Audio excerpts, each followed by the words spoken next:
Good day, everyone. My name is Benedicto, the second reporter of our group. So, my assigned topic is from chapters 37 to 44. So, let's start with Nolimi Tangheri's summary and analysis of chapters 37 to 40. This time, I'm going to read all the summary, then after that, I am going to explain that after. The Captain General arrives and wants to speak with Ibarra, but must first meet with the friars, who want to pay their respect to him. He makes them wait before he sees them, which is considered very disrespectful, and he is rude when he finally met with them, immediately asking which one is Father Damaso, rather than beginning with difficult pleasantries. Father Damaso, however, isn't present, and Father Salvi says that it's because he isn't feeling well. Ibarra arrives to see the Captain General, and the friars try to explain that he has been excommunicated, but he interrupts and dismisses them. As Ibarra waits to see the Captain General, the friars run into him, but they ignore him. In contrast, the Captain General greets him warmly and praises his efforts to build a school, adding that he will speak with the Archbishop regarding the excommunication.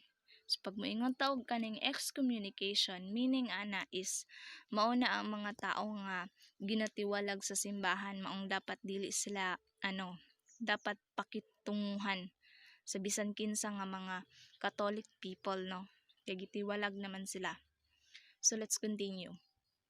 Nonetheless, he warns Ibarra to be more careful in the future, drawing a contrast between the Philippines and the more secular, more sophisticated Europe. He says that he will protect Ibarra since he appreciates his instinct to protect the memory of his parents, and declares that Ibarra is the first real man with whom I have spoken in this country, but cautions him that your education and mood of thought are not for this country. But Ibarra counters that he must live where his parents live. When Ibarra leaves, the Captain General speaks with the mayor and tells him to help Ibarra.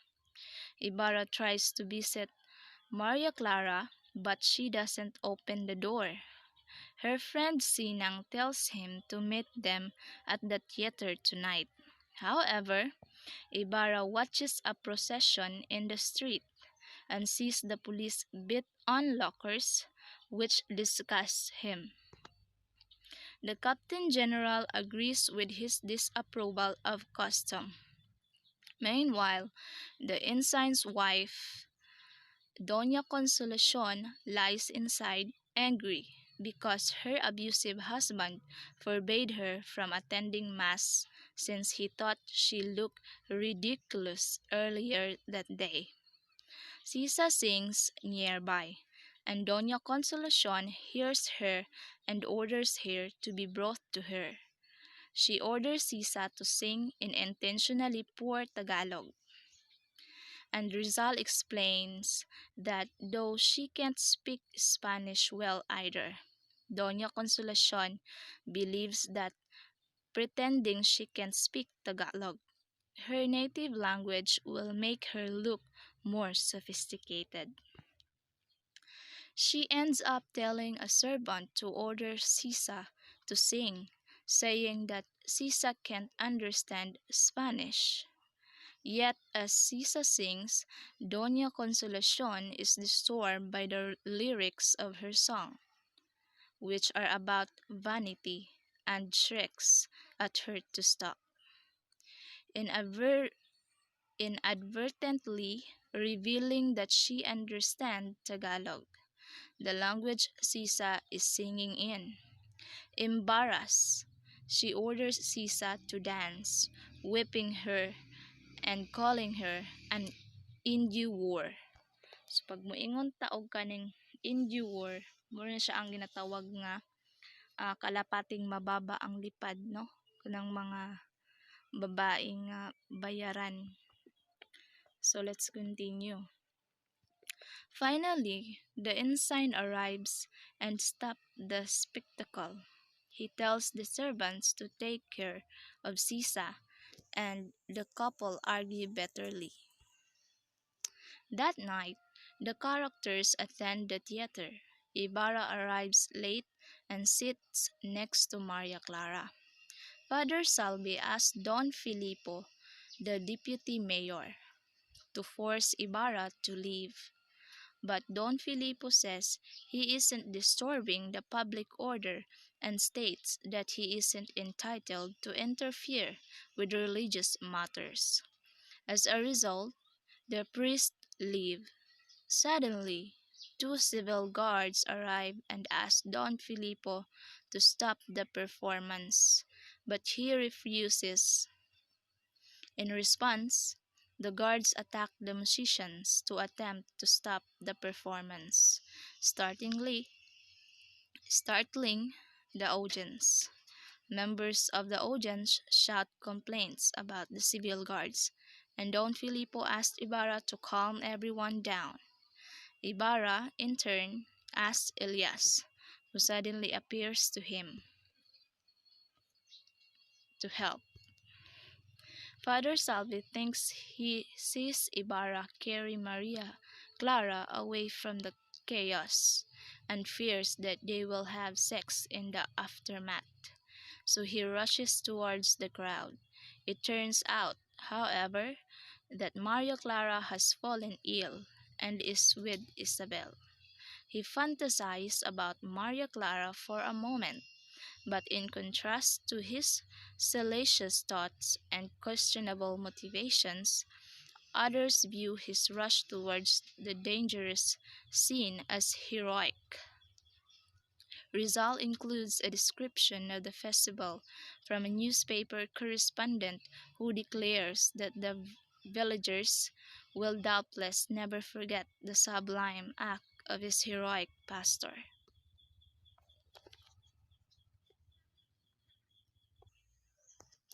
So, based sa summary sa chapter 37 to 40, the conflict between church and state appears again as the Captain General neglects to respect priests, no? Okay, let's continue to Noli Tangeri's summary and analysis of chapter 41 to 44. So, let's start. Later that night, Elias visits Ibarra and tells him that Maria Clara has become ill. Though not seriously so, he explains that he was able to prevent the riot because he had previously saved the lives of the two people leading the chaos, and they were in debt to him. Elias leaves, and Ibarra goes outside and runs into a man named Lucas, who says he's the yellow man's brother and wants to know how much Ibarra will pay his brother's family. Annoyed, Ibarra responds rudely and walks away. The festival finally concludes. Dr. de Espadanya and his wife, Doña Victorina, arrive at the Captain Tiago's house, along with a cousin. The narrator informs the reader of the history of the Espadanyas. Doña Victorina is Filipina and was loved by many men, including Captain Tiago, but was determined to marry a Spanish man. She finally married Dr. Espadanya, past her prime, and he has a poor until he convinced him to pretend to be a doctor. So, nagpretend si Dr. Espadanya nga kuan isa siya ka doktor bisag dili wala gud siya ka eskwela nga wala siya ka eskwela og pagka doktor, no. So, accompanying the Espadanyas is their nephew Linares, a Spanish man, who asked Father Damaso. Doña Victorina eagerly introduces him to sickly Maria Clara. Father Damaso arrives, going straight to Maria Clara's bed. He is uncharacteristically emotional, tenderly speaking to Maria Clara. But since he is her godfather, no one thinks much of it. Linares introduces himself to Father Damaso as his brother-in-law's godson and gives him a letter in which Father Damaso's brother-in-laws ask him to help Linares find a job and a wife. Lucas arrives and approaches Father Salve, explaining that he is the brother of the yellow man and recounting his interaction with Ibarra. Father Salve is strangely rude to him, yelling at him to leave, and Lucas does. Maria Clara's health slowly but steadily improves. Father Salve attributes her recovery to the power of confession, while Doña Victorina credits her husband medicine.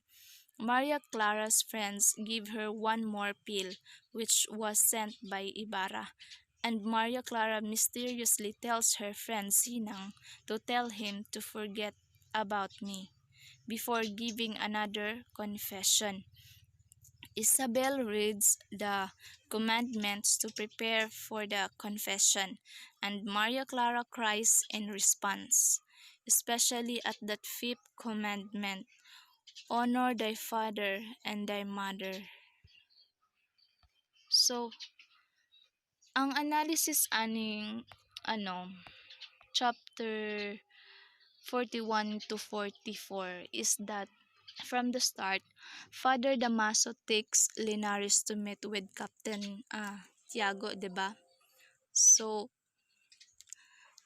not out of kindness of his heart, but because he is desperate to provide an alternate husband for Maria Clara. So given both the recent disgraces Ibarra has suffered and his personal dislike of him, so he shows himself to be a clever opportunist, manipulating others in order to achieve the outcome he desires. So Father Salve's staunch rejection of Lucas is strange, no? So suggesting that perhaps he has an ulterior motive for not wanting to hear the man's story, or at least not wanting to hear it in front of others, no?